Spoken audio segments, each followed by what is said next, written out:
Alright, y'all, so this is my first part one of Zora Neale Hurston. Their eyes were watching God. That was part of the classic section, so you can read that. Alright, y'all, chapter one. Chapter one of Their Eyes Were Watching God. Ships at a distance have every man's wish on board. For some they come in with the tide. For others they sail forever on the horizon, never out of sight, never landing, until the watcher turns his eyes away in resignation, his dreams mocked to death by time. That is the life of men. Now women forget all those things they don't want to remember, and remember everything they don't want to forget. The dream is the truth, and they act and do things accordingly.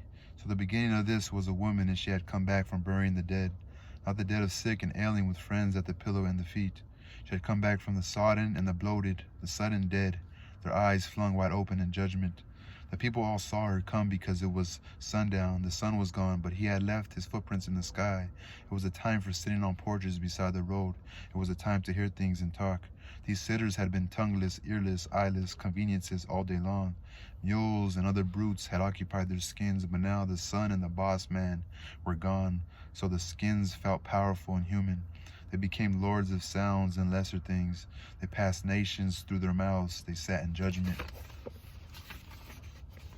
Seeing the woman as she was made, them remember the envy they had stored up from other times.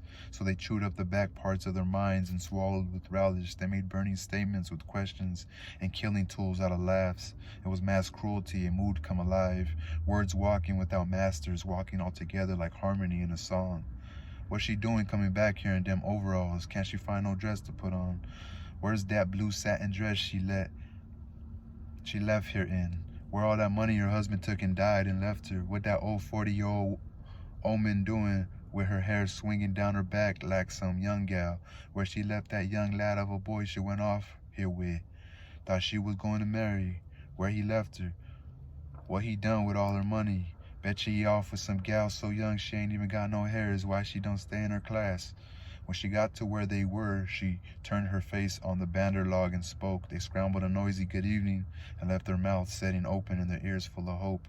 Her speech was pleasant enough, but she kept walking straight onto her gate. The porch couldn't talk for looking. The men noticed her firm buttocks like she had grapefruits with her hip pockets. The great rope of black hair swinging to her waist and unraveling in the wind like a plume. Then her pugnacious breasts trying to bore holes in her shirt. They, the men, were saving with the mind what they lost with the eye. The woman took the faded shirt and muddy overalls and laid them away for remembrance. It was a weapon against her strength, and if it turned out of no significance, still it was a hope that she might fall to their level someday. But nobody moved, nobody spoke, nobody even thought to swallow spit until after her gate slammed behind her. Pearl Stone opened her mouth and laughed real hard because she didn't know what else to do. She fell all over Mrs. Sumpkins while she laughed. Mrs. Sumpkins snorted violently and sucked her teeth. Humph, y'all let her worry ya. You ain't like me, I ain't got her to study about. If she ain't got manners enough to stop and let folks know how she been making out, let her go on. She ain't even worth talking after, Lulu Moss drawled through her nose. She sits high, but she looks low. That's what us say about these old women running after young boys. Phoebe Watson hitched her rocking chair forward before she spoke. Well, nobody don't know if it's anything to tell her or not. Me, I'm her best friend, and I don't know. Maybe us don't know into things like you do, but we all know how she went way from here, and us show seen her come back.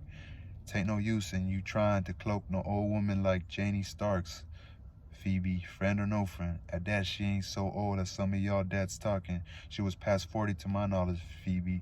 No more than 40 at the outside. She's way too old for a boy like T-Cake. T-Cake ain't been no boy for some time. He's around 30 his own self. Don't care what it was, she could stop and say a few words with us. She ain't act like we done something to her. Pearl Stone complained. She done one been doing wrong. You mean you mad 'cause she didn't stop and tell us all her business? Anyhow, will you ever know her to do so bad as y'all make out? The worst thing I'll ever know her to do was taking a few years off her age, and that ain't never harmed nobody. Y'all makes me tired the way you talk, and you think the folks in this town didn't do nothing in the bed except praise the Lord. You have to excuse me, 'cause I'm bound to go take her some supper. Phoebe stood up sharply. Don't mind us, Lulu smiled. Just go right ahead. Us can mind your house for you till you get back. My supper is done. You better go see how she feel. You can let the rest of us know. Lord, Pearl agreed. All done scorched up that little meat and bread too long to talk about. I can stay away from home long as it please. My husband ain't fussy. Oh, Phoebe, if you's ready to go, could walk over there with you. Miss Sumpkins volunteered. Sort of dusking down dark. The booger man might get you. Nah, thank you. Nothing couldn't catch me these few steps I'm going. Anyhow, my husband tell me, say no first-class booger would have me. If she got anything to tie, you'll hear it. Phoebe hurried on off with the covered bowl in her hand. She left the porch, pelting her back with unasked questions. They hoped the answers were cruel and strange. When she arrived at the place, Phoebe Watson didn't go in by the front gate and down the palm walk to the front door. She walked around the fence corner and went in the intimate gate with her heaping plate of mulatto rice. Janie must be round that side. She found her sitting on the steps of the back porch with the lamps all filled and the chimneys cleaned. Hello, Janie, how you coming? Oh, pretty good. I'm trying to soak some of the tiredness and the dirt out my feet. She laughed a little. I see you is, gal. You sure looks good. You looks like you's your own daughter. They both laughed. Even with them overalls on, you shows your womanhood. Go on. You must think I brought you something. When I ain't brought home a thing but myself.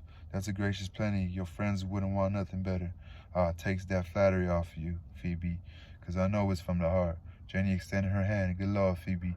Ain't you never going to give me that little rations you brought me? I ain't had a thing on my stomach today except my hand. They both laughed easily. Give it here and have a seat. I know you be hungry. No time to be hunting stove wood after dark. My mulatto rice ain't so good this time. Not enough bacon grease, but I reckon it'll kill hungry. I'll tell you in a minute, Janie said, lifted the cover. Yeah, it's too good. You switches and me Fanny around in the kitchen. Oh, that ain't much to eat, Janie.